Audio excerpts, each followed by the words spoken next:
12시에 많은 참여 바랍니다.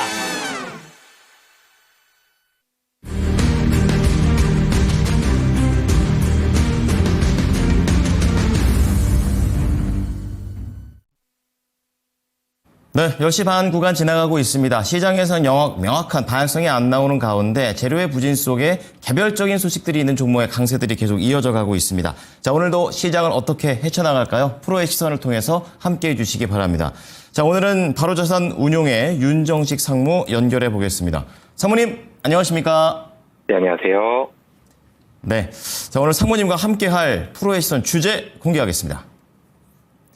자, 오늘 주제는요.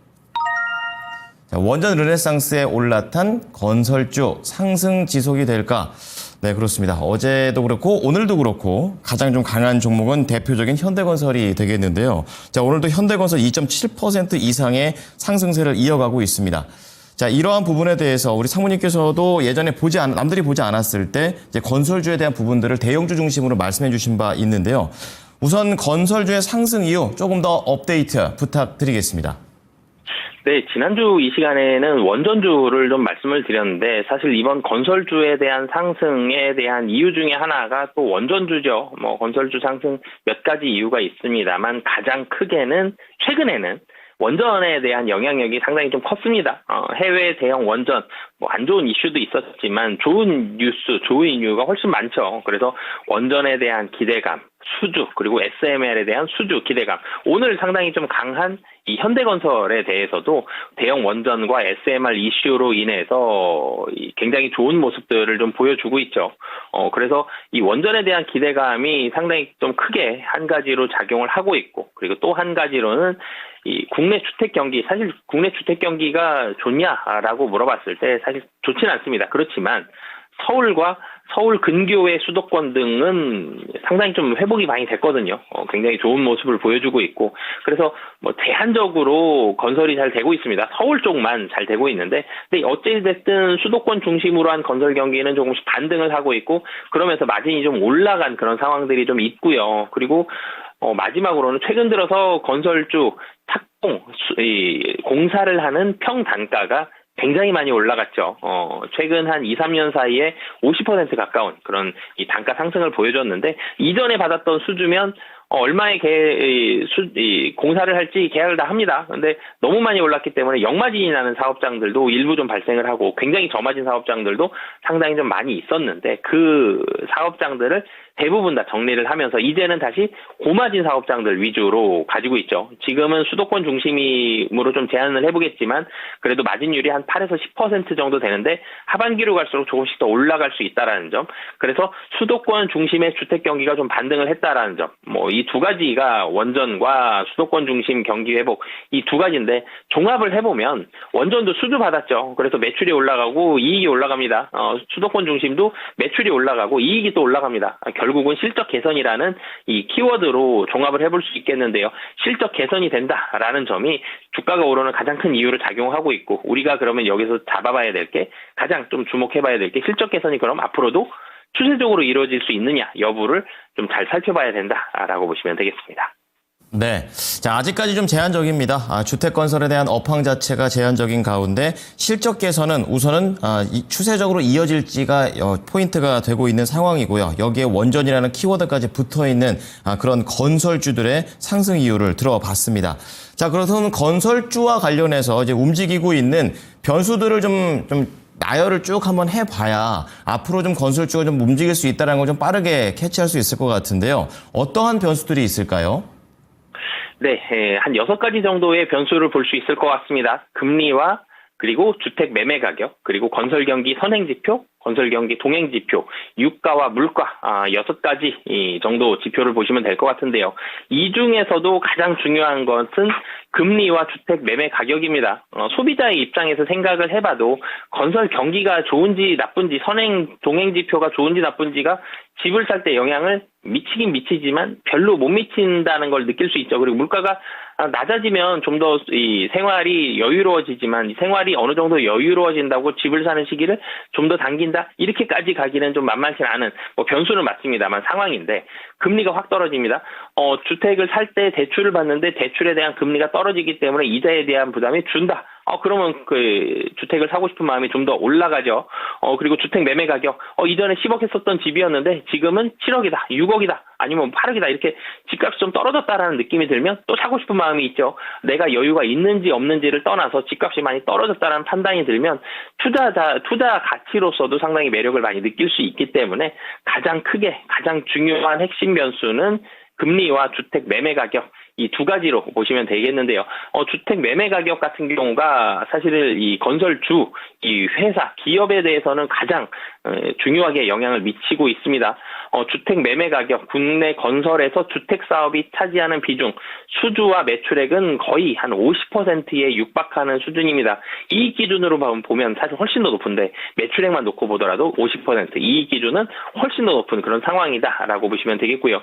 주택 부문 수익률을 좌우하는 핵심 변수가 바로 매매 가격이기 때문에 같은 가격으로 집을 지었는데 여기에서 1%, 2%만 올리더라도 마진율 자체가 1%, 2%가 올라가게 돼버립니다. 이 마진율 1%가 기업의 이익에 얼마나 크게 영향을 미치는지 볼 수 있기 때문에 이 주택 매매 가격, 주택 부문의 수익을 좌우하는 가장 큰 핵심 변수가 매매 가격이다라고 보시면 되겠고요. 그리고 금리입니다. 금리가 지금은 인하기이긴 하죠. 속도의 문제긴 합니다만 금리 인상기에는 전세 자금을 대출받든 매매 자금을 대출받든 어찌됐든 대출받는 게 굉장히 부담스럽습니다. 얼마나 더 올라갈지에 대한 가늠이 잘 되지 않고 고정금리로 가자니 고정금리 자체가 높기 때문에 주택 매매와 전세 특히 대출에 대해서는 상당히 좀 조심스러운 접근을 하게 되는데 지금은 금리 하락기죠. 금리 하락기에는 상대적으로 소비자들이 대출에 대해서 조금 더 열린 마음으로 조금 더 수월하게 좀 다가가는 경향들이 좀 있기 때문에 금리 인하기에는 보다 적극적인 건설과 매매가 좀 발생을 하게 됩니다.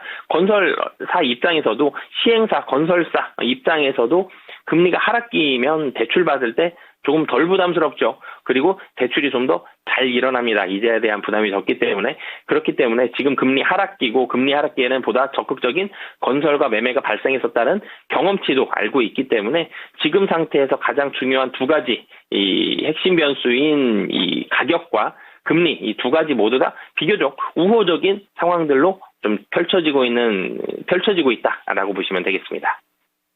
네, 그럼 이 건설주와 관련해서 금리하고 주택 매매 가격을 중요하다 얘기하셨는데 지금 찾아보니까 이 주택담보대출 같은 경우에는 여전히 좀 4%대를 유지를 하고 있습니다. 예금 금리만 좀 내리는 중인데 이렇게 되면은 업황 회복이 좀 빨리 올 수 있을까? 아무래도 좀 사고 팔고 이런 부분들이 좀 빨리는 회복될 것 같지 않다는 그런 모습입니다. 자, 그렇기 때문에 이 건설주에 접근을 할 때 중요한 것은 이제 지켜보고 있다가 잘 들어가는 타이밍이 중요한 건지 아니면 우선은 낮은 가격대에서 좀 산 다음에 버티는 중장기로 좀 보고 버티는 게 중요한지 어떤 데에 좀 더 무게를 두십니까?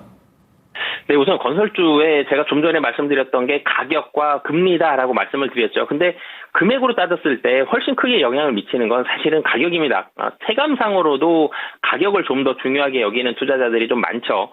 금리가 1% 떨어지는데 시간 상당히 오래 걸립니다. 1%라고 하더라도. 근데 가격이 1% 떨어지는 데는 시간이 좀 적게 걸리고 협의만 잘하더라도 1%는 떨어뜨릴 수가 있죠. 이런 부분들 보더라도 가격이 좀 더 크게 영향을 미치는 상황인데 문제는 서울과 서울에서 근교인 수도권은 여전히 인기가 상당히 높은 상황이고 여기에서의 집값은 별로 떨어지지가 않습니다. 최근 들어서 분양하는 평당가가 6천, 7천만 원을 넘어가는 지역들도 상당히 좀 많죠. 강남권에 놓고 보면. 이런 부분들까지 있기 때문에 우선 단기적으로 봤을 때는 가격적인 영향력이 좀 더 투자 관점에서 봤을 때는 좀 더 중요하게 작용을 하고 있고요. 가격적인 면은 사실 수도권 중심은 여기서 굉장히 크게 떨어지지 않는다라는 걸 이전에 여러 경험들을 통해서 여러 이 위기였을 때들, 코로나라든지 경제 위기라든지 그럴 때를 봤을 때 수도권은 떨어지더라도 덜 하락을 하고 하락한 이후에도 반등하는 속도도 굉장히 좀 빨랐다라는 걸 봤을 때 가격적인 면을 봤을 때는 추세적인 하락까지는 좀 쉽지 않은 상황이다. 그래서 가격적으로는 어느 정도 조금만 떨어지더라도 가격은 어느 정도 수도권 중심이면 좀 만족을 해야 되는 그런 상황이고 투자적인 관점에서 조금 더 장기적으로 볼 수 있다라면은 금리적인 측면이 장기적으로는 수익률에는 좀 영향을 미칠 가능성이 높은 상황이다라고 보시면 되겠습니다. 네, 자 깔끔하게 정리를 해주셨는데 짧게 본다면 가격에 대한 영향력의 체크 그리고 길게 본다면 금리 쪽으로 보시면서 대응을 해보시는 게 좋다라고 기준을 잡아주셨습니다. 자, 그러면 이제 건설주 같은 경우에는 이제 최근의 흐름을 보게 되면은 6개월 전 대비해서는 그래도 상승 탄력이 나오고는 있습니다만 그래도 예전보다 6개월 전처럼 강하지는 않은 그런 상황이라 한 박자 좀 지나간 거 아닌가 이런 생각도 듭니다. 앞으로에 대한 전망 어떻게 하고 계십니까? 네, 이 주택시장도 좀 5가지 변수를 좀 볼 수가 있겠는데요. 실물 경제, 금리, 정부 정책, 수요와 공급 5가지인데요. 근데 이 중에서 실물 경제는 확실히 좀 좋지가 않습니다. 지금 실물 경제가 전국이 다 좋지가 않죠. 굉장히 좀 경기가 불황인 상황인데 실물 경기가 부정적이다, 주택시장 부정적이냐로 단정 짓기는 쉽지 않은 게 최근 들어서도 뭐 건설주가 상승률에 있어서는 상승 탄력은 조금 줄어들었을지 몰라도 계속적으로 우상향하는 이유는 이 실물 경제가 부정적일 때는 정부의 경기 부양책이 나올 가능성이 높은데 실물 경제도 부정적인 상황에서 6월 3일 대선을 앞두고 있죠. 대선을 앞둔 상황에서 여러 유력 후보들이 경기 부양에 대한 정책들을 계속적으로 정책 공약들을 내놓고 있습니다. 대통령이 당선이 되고 난 이후에도 경기 부양책을 내놓을 가능성이 매우 높기 때문에 이런 기대감이 선반영이 좀 되면서 건설주들이 꺾이지 않고 계속적으로 우상향하고 있는 그런 상황이다라고 보시면 되겠고요. 그리고 단기적으로는 지금 영향을 미치는 가장 큰 변수는 뭐냐라는 부분 봤을 때 정부 정책입니다. 이 5가지 중에 정부 정책이 가장 크게 영향을 미치고 있고요. 그리고 좀 전에도 말씀드렸지만 금리는 분명히 인하 기조인 건 맞습니다. 근데 금리 인하에 대한 속도가 좀 더뎌졌죠. 경기가 굉장히 불황이고 관세에 대한 얘기도 계속적으로 좀 나오고 뭐 이런 상황이었다라면 금리를 조금 더 하락을 시켰을 텐데 관세에 대한 부정적인 부분들이 어느 정도 희석이 되고 있는 그런 상황들이 있기 때문에 금리 인하 속도는 좀 더뎌졌습니다. 그렇지만 분명히 금리가 인상될 가능성은 매우 좀 낮고 금리 인하 기조인 가능성이 매우 좀 높다라는 점, 이런 부분들 봤을 때 전체적으로 이 변수들, 실물 경제는 좋지 않은 실물 경제를 정부 정책이 커버하고도 남을 만큼 강한, 커버하고도 남는다라는 게 실물 경제를 엄청나게 좋게 만든다라는 게 아니라 건설주에는 우호적인 상향이 될 가능성이 매우 좀 높은 그런 모습들이 있고요. 그리고 25년과 26년 아파트 입주 물량은 전년 대비해서 크게 줄어들 전망입니다. 25년도는 약 한 27.5%, 26년은 39.9% 급감할 전망이기 때문에 이 공급이 매우 좀 줄어들 가능성이 높다라는 점, 이런 부분들 전체적으로 종합을 해보면 좋지 않은 그 실물 경제 하나를 나머지가 커버할 수 있고도 남을 만큼 건설주에 있어서는 그렇기 때문에 주택 경기는 상승 기조에 접어들 가능성이 상당히 좀 높다. 그런데 제가 건설주 많이 말씀을 드렸었는데 건설주 말씀을 드릴 때 꼭 제한 조건을 달았죠. 수도권 중심의 대형 건설사들 위주로 좀 관심을 갖자라는 말씀을 많이 드렸었는데 주택 경기가 상승 기조에 계속적으로 접어들 가능성이 높은데 상승 기조는 수도권 중심입니다. 지방은 여전히 좀 힘든 상황이기 때문에 아직까지는 서울과 수도권 중심으로 해서만 좀 제한적으로 상승 기조에 접어들 가능성이 좀 높은 상황이다라고 보시면 되겠습니다. 자, 그러면은 이제 항상 그 건설주 얘기를 해주셨을 때 대형주 중심으로 그래서 얘기를 해주신 게 기억이 나는데요. 조금 전에 실물 경제와 얘기를 해주시면서 단기적인 관점에서는 대선이 코앞에 있기 때문에 이제 정부의 정책을 기대해보자 이렇게 좀 얘기해 주셨습니다. 자, 그렇다면은 이 수도권 중심의 연관성이 깊은 뭐 중소형단의 종목들을 매매 관점에서 접근해 보는 것에 대해서는 어떻게 생각하십니까?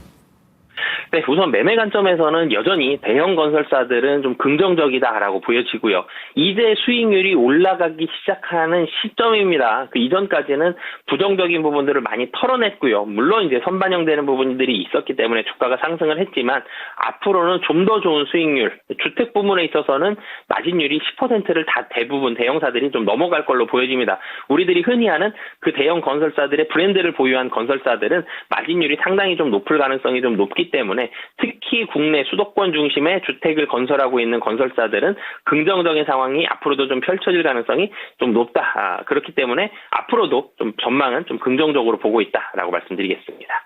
네. 자, 수익력적인 측면에서 건설주에 대한 접근 방법에 대해서 제안을 좀 드려봤습니다. 자, 그럼 마지막으로 건설주 탑픽 종목 볼 텐데요. 어떤 종목일까요? 네, 물론 이제 원전까지 합치면 현대건설을 한번 제가 말씀을 드렸었는데 오늘은 주택 경기에 좀 더 포커스를 맞춰보겠습니다. 그래서 국내 대형 건설사 중에 수도권 대형 브랜드를 가지고 있는 GS건설 좀 말씀을 드리겠는데요. GS건설은 자이라는 굉장히 대표적인 국내 대표적인 5개 브랜드 중에 하나를 가지고 있죠. 브랜드 우위에 굉장히 압도적인 우위에 있는 건설사 중에 하나입니다. 그렇기 때문에 수도권과 특히 일부 지방 광역시에서 상당한 양질의 사업지들을 보유를 하고 있다라는 점, 그래서 주택 사업의 역량 그리고 실적도 굉장히 좀 보수적인 회계 처리를 진행을 하고 있는데 이 보수적인 부분이 앞으로는 잠재력을 발휘할 가능성이 상당히 좀 높다라는 점, 이런 비교 우위도 가지고 있고, 플랜트 쪽에 있어서는 수익성이 좋지 않았습니다. 플랜트도 다른 이 지방의 이 저마진 사업장들과 마찬가지로 이제는 수익성 개선이 본격화된다라는 점, 국내 수주 좋고 플랜트도 수익이 이제는 정상적으로 돌아온다라는 점 투자 포인트로 보시면 되겠습니다. 네. 자, 현재 GS건설 진짜 지금 기관의 러브콜 속에서 계속해서 우상향을 하고 있는 모습인데, 오늘은 이제 뭐 현대건설이나 뭐 다른 HDC, 현대산업개발 같은 종목들에 비해서는 좀 상대적으로 약간 좀 쉬어가는 모습을 보이고 있습니다. 최근에 어제였죠? 21,350원까지도 갔었는데요. 이제 가격 전략은 어떻게 가져갈까요? 네, 최근에 사실 트렌드가 계속 오르지는 않죠. 오르다가 차익 물량을 조금 봤는데 많이 조정도 안 나와요. 차익 물량 받는 날 상승하는 날들도 있는데, 이렇게 계속적으로 오르는 종목들은 차익 물량 나오면서 속도는 좀 조절할 수는 있겠습니다만 22,000원 정도에서 사실은 GS건설 물량을 좀 받아야 될 것 같아요. 그렇지만 22,000원에서 멈추기보다는 24,000원까지 1차적으로 목표가 잡고 대응하시면 좋을 것 같습니다. 네. 알겠습니다. 자, GS건설 오늘 21,000원인데요. 24,000원까지 목표가를 제시해 주셨습니다. 상무님, 오늘 내용 잘 참고하겠습니다. 감사합니다. 네, 감사합니다. 자, 오늘은 건설주와 관련된 상승 지속 가능성에 대해서 알아봤습니다. 프로의 시선이었습니다.